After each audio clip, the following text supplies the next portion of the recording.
안녕하세요, 여러분. 우리 지난 시간까지 시체 느끼기 연습을 함께 이야기했는데 어떠셨나요? 여러분 해보셨어요? 지난 시간에 제가 그런 이야기를 했죠. 100번을 듣는 것보다 한 번 해보는 게 중요하다. 아무리 들어도 그걸 내 안에서 한번 해보고 뭐 실패해도 괜찮아요.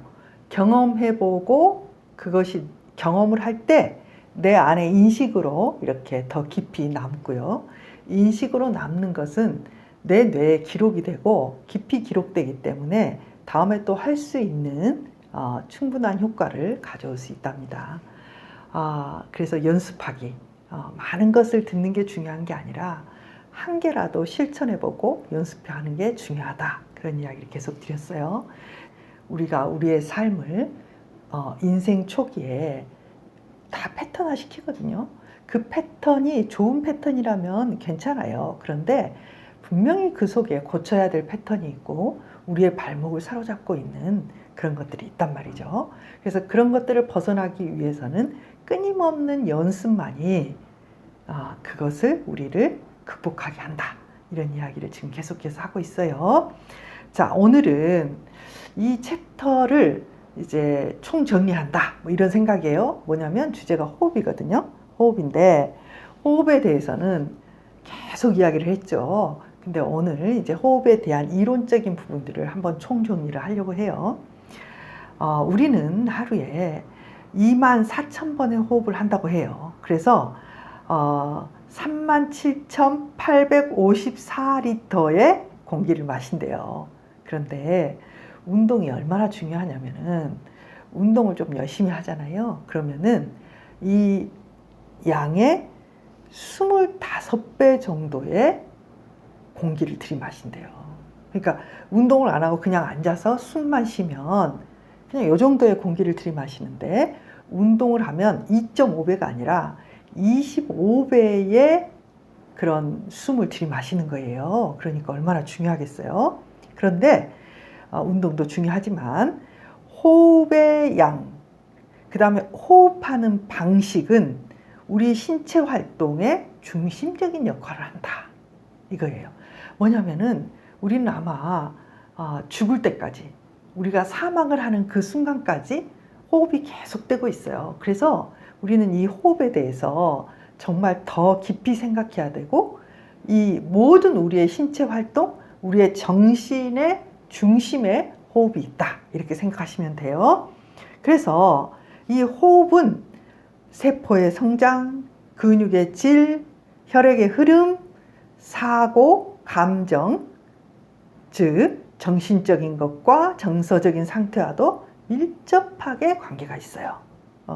호흡의 패턴이 리드미컬해지고 아주 좋아지면 정서와 사고는 훨씬 안정을 느끼게 돼요. 사고와 정서가 안정된다면은 편안함, 안전함, 그리고 행복 등 여러 가지 것들을 쉽게 경험할 수 있다. 이런 내용이 있어요. 지난 시간에 신체 느끼기를 할 때도 신체 느끼기를 하는 것이 우리 뇌에 이 미세한 어떤 느낌을 강화시키면서 뇌를 이완시키고 뇌가 활성화되거나 뇌가 쉬거나 이런 것에 깊은 관계가 있다. 이런 이야기를 말씀드린 적이 있어요. 실은 우리 지금 디렉터가 지난 시간에 편집을 하면서 이걸 했대요. 이렇게 힘 줬다가 이완하는. 여러분 그 근육 이완 훈련, 점진적 이완 훈련을 했다고 해요. 이렇게 편집을 하고 하는 내내 이완을 했는데 놀라운 경험을 했대요. 뭐냐면은 이제 애를 키우고 이렇게 살다 보니까 수년 동안 깊은 잠을 잘 못 잤대요. 그랬는데 그렇게 깊이 잡은 거는 처음이래요. 수년 내에. 어느 정도로 깊이 잤냐면은 자고 일어났는데 한참 동안 얼마나 깊은 잠에서 깨어났는지 여기가 어디지? 이렇게 생각할 정도로 깊은 잠을 잤다고 너무 놀라운 경험이라고 이렇게 말을 하더라고요. 여러분, 정말 여러분도 이런 경험을 하셨으면 좋겠어요. 저도 갱년기를 지나가면서 잠에 문제가 생기더라고요. 그래서 이 호흡하는 것, 이 점진적 이완 훈련 이런 것들을 통해서 깊은 잠을 자기 위해서 굉장히 노력을 하거든요. 그래도 어려울 때가 있어요. 여러분도 오늘 이 호흡에 대해서 잘 듣고 단 몇 번이라도 꼭 해보시기 바래요. 자, 호흡은 이 훈련은 어떠냐면은 내부 및 외부의 정보를 느끼고 수용하고 반영하는 능력을 강화시켜요. 이걸 한번 생각을 해보세요.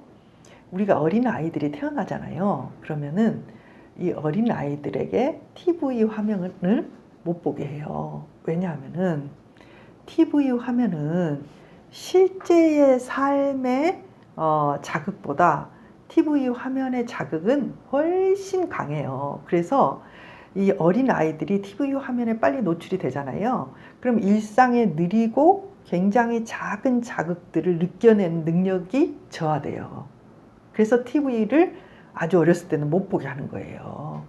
그런데 비슷한 거예요. 우리가 너무 이 삶 자체가 복잡하고 긴장의 연속이 되다 보니까 우리의 신체, 우리의 호흡, 우리의 이 사소한 것을 느끼는 뇌의 어떤 부분들이 상당히 무감각해져 있고요. 그것들은 우리의 뇌의 쉼과 우리가 상호작용하는 것, 세상과 상호작용하는 그런 능력을 상당히 둔화시켜 놓거든요. 그래서 그것이 뭐를 만드냐면은 이 자극을 굉장히 이렇게 높은 자극에 이렇게 초점이 맞추고 쉬지 못하게 하는, 뇌를 쉬지 못하게 하는 그런 상태가 됐다고 보거든요. 그래서 이렇게 호흡이나 신체를 감각하는 것은 아주 작은 정보들을 수용하고 반영하는 능력을 높입니다. 또 자신의 삶과 조화를 느끼도록 우리를 유지하는 행동을 취하게 해요. 심신의 이완을 증가시키는 것, 이건 계속 이야기하고 있죠. 예를 들면 디렉터가 느꼈던 이완, 깊은 이완 상태에서 잠이 들면 똑같이 잠을 드는 상태라고 해도 시간을 5시간 잤다. 그래도 진짜 피로가 풀리는 경험을 할 수 있게 한단 말이에요. 그리고 중추신경계를 진정시키고 강화시킨다. 신체의 자연스러운 치료적 원천을 자극시킨다. 그러니까요, 뭐냐면은 호흡을 잘하면 이렇게 깊이 쉴 수 있고, 이 깊이 쉬는 것은 우리의 몸의 치료, 우리의 몸의 재생과 깊은 관계가 있는 거죠. 자, 그러면은 호흡을 2개로 나눠 볼게요. 두 개로. 자, 어떤 호흡으로 나누냐면은 전체 몸으로 하는 호흡하고 이 가슴으로 쉬는 호흡하고 2개로 나눌 건데, 이렇게 온몸으로 호흡을 하는 것은 불안과 공포를 감소시키고 이완 반응을 증가시키고 면역 체계에 도움이 되겠죠. 그리고 이 신체적으로 깊이 이렇게 이완하는 숨을 쉬면요, 우리를 굉장히 기분 좋게 하는 세로토닌, 알죠? 굉장히 유명하잖아요. 세로토닌의 분비를 증대시켜요. 또 옥시토신이라고 있죠. 옥시토신 호르몬도 생산을 하게 돼요. 이 호르몬들은 고통을 감소시켜요. 행복과 사랑과, 그러니까 옥시토신이 사랑의 호르몬이라고 하거든요. 따뜻하고 사랑하고 친절함을 주는 그런 호르몬이라고 해요. 그리고 이 호르몬들이 나오면 행복을 느끼고 나와 세상이 연결되어 있다고 느끼게 해요. 자, 그리고 이제 우리가 호흡을 할 때 호흡동성 부정맥 RSA라고 하는데, 예, 발음이 좀 어렵더라고요. Respiratory Sinus Arrhythmia라는 ASA, 호흡동성 부정맥과 심박 변이도 Heart Rate Variability, 이것을 심박 변이도라고 하는데, 이게 뭐냐면은 들이마시는 숨과 내쉬는 숨의 속도를 맞춰서 심장의 박동이 어떻게 변하는가, 그 변이를 보는 거예요. 보통 이렇게 숨을 들이마시잖아요. 숨을 들이마실 때는 심장이 빨라지고 이 스트레스, 그러니까 교감신경, 싸움, 회피 반응은 활성화되고 코르티솔이 분비돼요. 그러니까 스트레스 반응을 불러일으킨, 이 스트레스가 일어날 때 교감신경이 확산되잖아요. 교감신경이 증가되는데 이 교감신경이 증가되면 이게 어떤 반응이냐면 스트레스 증가할 때 작동되는 것이 숨을 쉴 때 작동이 돼요. 그래서 이때 심장이 빨라지고 코르티솔이 분비되고 온 몸에 에너지가 공급돼요. 그리고 호흡을 내쉴 때 어떤 일이 일어나냐면 심장이 느려지고 휴식, 회복, 치료 반응이 자극되고 옥시토신과 세로토닌이 분비돼요. 그러니까 이 호흡을 들이마실 때는 교감신경이, 호흡을 내쉴 때는 부교감신경이 이렇게 자극된단 말이에요. 그래서 인간이 어떻게 되어 있냐면은 들이마시는 숨보다 내쉬는 숨이 1.5배 길게 돼 있어요. 무슨 말인지 알겠죠? 이렇게 긴장시키고 스트레스 반응, 이렇게 우리 몸을 훅 끌어올리는 것보다 이렇게 훅 꺼트리는 호흡을 하게 돼 있다는 거예요. 인간의 건강을 위해서. 그런데 외상후 스트레스 장애 또는 스트레스를 많이 받을 때는 어떤 일이 일어나냐면은 이 들이마시는 호흡이 내쉬는 호흡보다 더 길어진대요. 그래서 어떻게 되냐면은 이렇게 온 몸이 호흡을 하는 게 아니라 얕은 가슴 호흡을 하게 된다는 거예요. 그러니까 이렇게 사람이 스트레스 받거나 막 힘들거나 막 뭔가 안 좋아질 때는 숨을 어떻게 쉬냐면은 이렇게 쉬게 되는 거죠. 그런데 이제 편안하고 이렇게 길게 숨을 쉴 때, 치료적인 숨을 쉴 때는 이런 식으로 숨을 쉬게 돼 있다는 거예요. 자, 그래서 전체 신체 호흡을 할 때는 여러 가지 이제 정서적인 안정이 오고 회복 탄력성이 증가하고 고요함과 평안함과 자신감이 이렇게 향상되고 또 사람들과의 관계에서 행복을 느끼고 사랑을 느끼고 함께 연결된 느낌을 가지고 있고요. 혈압이 떨어지고 뇌와 심장, 세포 조직에 혈액이 산소가 잘 공급이 되는 그런 상태가 되는 거예요. 이 얕은 가슴 호흡을 하면은 스트레스가 증가되고 스트레스를 더 많이 느끼고 불안과 두려움이 증가되고 싸움, 도피, 마비 반응이 증가해요. 이게 뭐냐면 편도체가 활성화된다 이 말이죠. 코르티솔이 증가하고요. 혈당량이 증가해요. 또 피로, 수면 욕구, 신체적 고통의 증가가 일어나고요. 뇌와 심장과, 그러니까 이게 모세혈관까지 산소가 공급이 돼야 되는데 산소 공급이 감소돼요. 여러분, 모든 병이 우리의 이 혈액을 통해서 산소가 얼마나 잘 공급이 되느냐에 이제 연결돼 있거든요.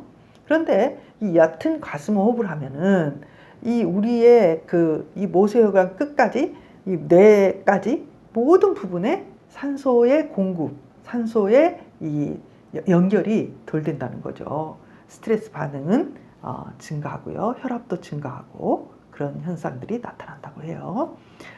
자, 그래서 이 아이레스트에서는 이 호흡을 굉장히 중요하게 생각하고요. 이 호흡을 계속 연습을 시켜요. 여러분, 이 강의가 되게 이제 길어졌어요. 지금까지 우리가 함께 이야기했던 호흡에 대한 이야기인데 그 이야기를 조금 더 이렇게 더 자세히 해보는 거예요. 왜냐하면은 우리의 뇌는 굉장히 논리적이거든요. 그리고 자세히 이야기하고 잘 이게 분명하고 명료하게 정리될 때 우리가 그걸 두잉으로 행동으로 하기 쉬워진답니다. 여러분 계속 여러분 연습하셔야 되는 거 아시죠?